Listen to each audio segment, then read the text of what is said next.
everyone, welcome back to my channel. Finally I have a blank wall behind me and it's so exciting. I had an old mattress in my room that we couldn't get rid of for a year or something, so I had to sacrifice the entire wall for that mattress. So I always had something else in the background, and the lighting problem was really bad as well, because you want your windows to be facing you, not the opposite thing that I have learned the hard way, obviously.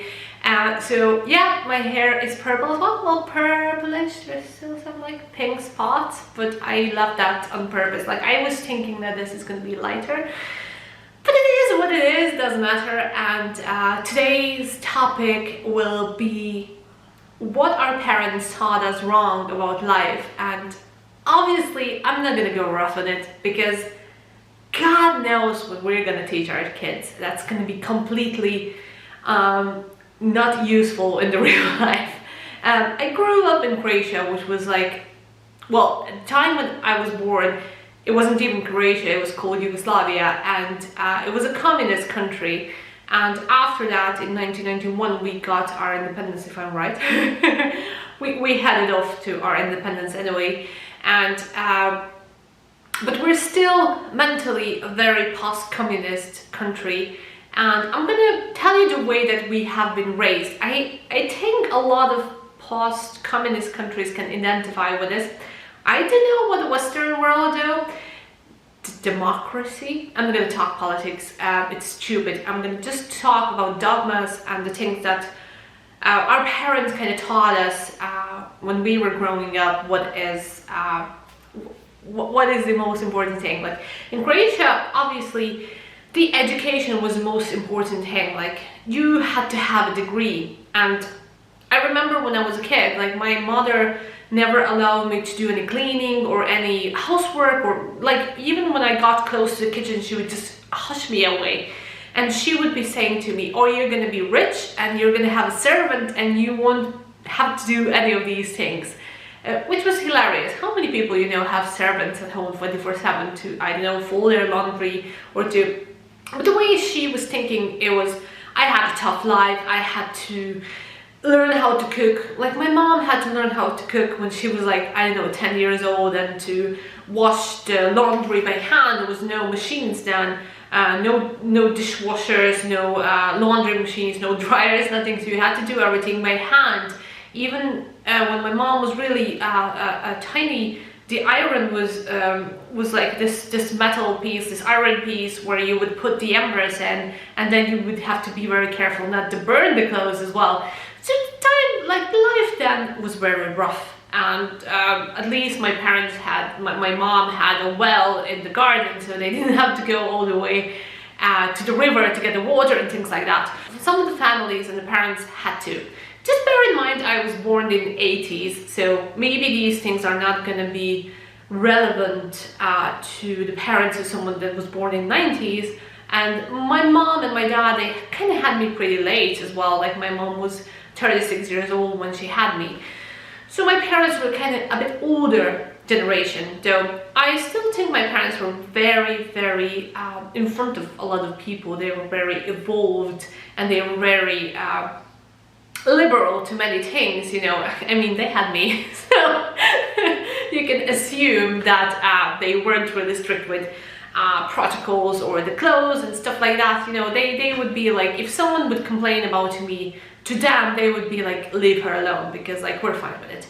So in the means of sexuality, in the means of like general like female rights and stuff like that, I never felt like I was less valued in my family.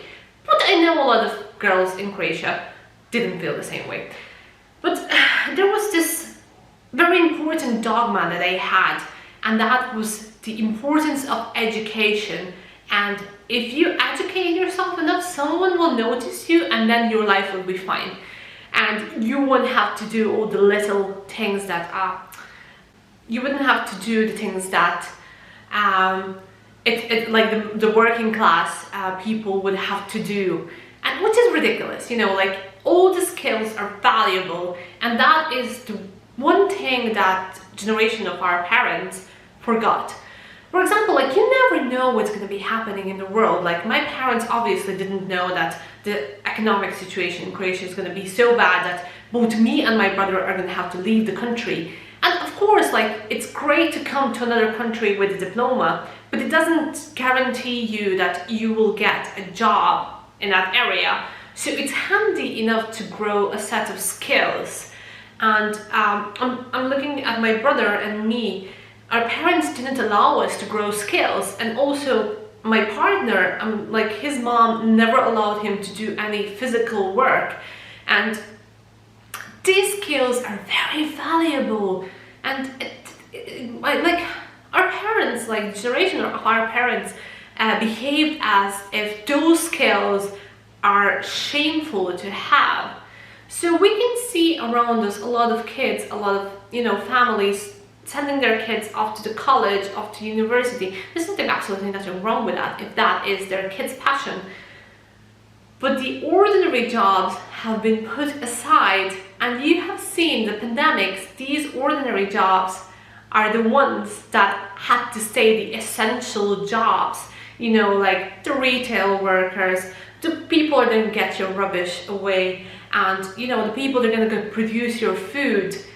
And there's no shame in working in any of these areas. It's absolutely ridiculous to think of these people as less valuable. And in Croatia, I don't know how it's in the Western world, it's probably pretty much the same. There's like good jobs and bad jobs. And the thing that our indigo generation realized, that there is no good or bad job. Is the job that is good for you and the job that's absolutely bad for you. And all these jobs can be in all these different sectors. It can be the jobs that are going to make your family proud, and the jobs that are going to not make your family proud.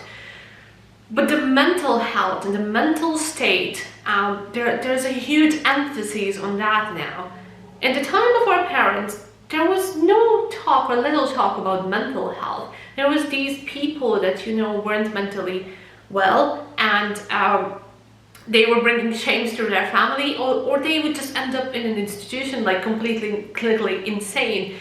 And now we're talking about all these other things, and we're talking about different forms of sexuality. The world has evolved, and you might disagree or agree with that. But if you watch like TV shows that are filmed about the times before, or you do a proper research, you can see how harder it is to get away with murder now, or to get away with racial injustice, and with, you know, like, we definitely have and are evolving, and that is beautiful. But the things that our parents messed up with us is that they didn't put enough emphasis on our happiness, rather that they put emphasis on the money and the career making us happy, which is not always the point. The women of my mother's generations were bitter with men. Like, the marriages were really shitty, and they tried to give us this idea that in order for a woman to be happy is to have a career and to be independent. And I do agree sort of with that. It is important to have your own integrity. But some women have pushed it all the way down to the point where that is the only thing that they think will make them happy, and they have discarded love as completely unnecessary and bad, which I don't agree with. I'm gonna do another episode about how partnership is more important than love. I will elaborate on that one.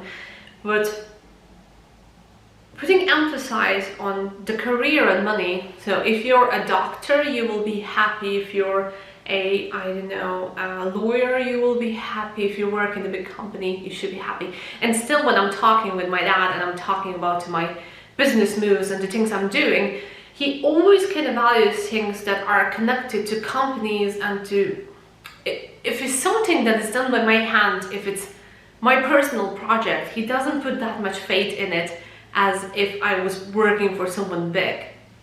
In Croatia, in communist, post-communist countries, it's so very important to work for someone big, because I guess you can't be that big person, and being an entrepreneur or someone who's making his own path and You know, like, because nowadays ideas are more valuable than the jobs itself, or degrees or paper. Ideas are the ones that sell. We're coming into an age of Aquarius, and Aquarius is all about creativity and ideas, and these are the things that we should look for and thrive in, and building new things for the better world. And being stuck in that old age where a certificate or a piece of paper tells you how much you're worth or you're not worth of, it's absolutely silly. It's destroying people's dreams, and I wonder what are going to be the things that I'm going to teach my child, if I have a child, wrong about the way the world functions, because nobody can tell you what is the right way for you to go. And I think the only way is to just sink deep inside and look for what makes you happy, what is fun to do, what is engaging, what makes you feel better after it. And if that is, I don't know, gardening or producing something on the land, that is definitely not less valuable than being a doctor or a lawyer. And unfortunately, our parents are coming to understanding of that now when they're older, because they see how much they lost, and they see the things that they did wrong, you know, the moments that they have lost in order to hunt for the things that would validate themselves. And sometimes that's really sad. I believe in love above all. Don't get me wrong, I don't believe in love between two people above all. I believe in love in everything above all. So if that is love for something that you're doing, or love for the nature, or love for your partner, or love for your family, it is the most valuable thing that you can have in life. And you shouldn't hunt for something to get somewhere to feel that love inside yourself. You should just have it now.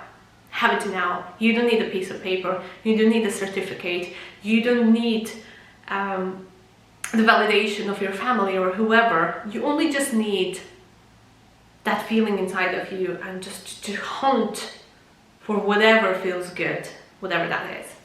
Thank you so much, guys, and I hope you have a lovely day.